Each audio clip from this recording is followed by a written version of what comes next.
Hey guys, Tom Cartwright from Cartwright Coaching here with a very profound yet simple and very important technique, tool or tip, whatever you want to call it, to move forward when it comes to learning to drink less or live a life of sobriety.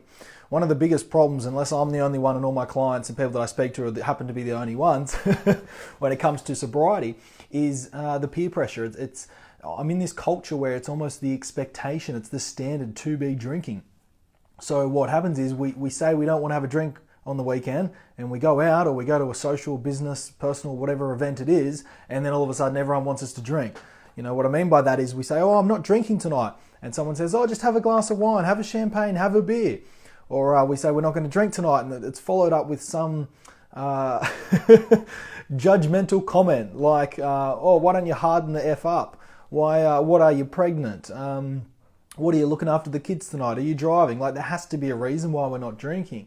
And what happens is the person that is drinking seems to have more certainty in the approach that we should be drinking. So the person that's uncertain about sobriety is feeling a little lost or doesn't have the strong center of gravity or certainty, so they're sold the idea, and all of a sudden we have a glass of wine or a beer and we give in to the other person. See, here's the thing. Without this one key element, we're always going to be sold to. What that means is in any human conversation, let's say around not drinking and drinking, there's a sale happening. Without knowing it, someone's trying to sell the other person the idea.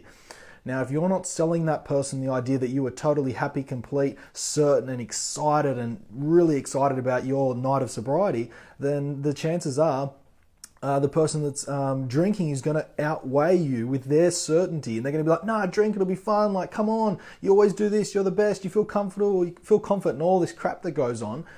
So just notice, this is the one thing that if you move forward and have clarity on this, you'll never feel the need or the pressure to drink due to someone else's insecurities, right? And that number one thing is going into an event or a night or a day, whatever it is, with the intention. So having very clear and clean intention.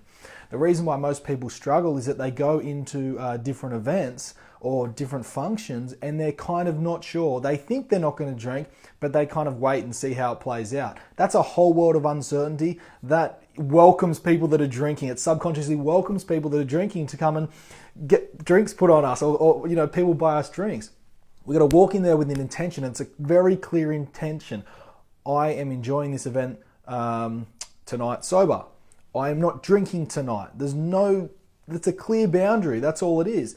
And when someone offers you a drink or says, why aren't you drinking? If your level of certainty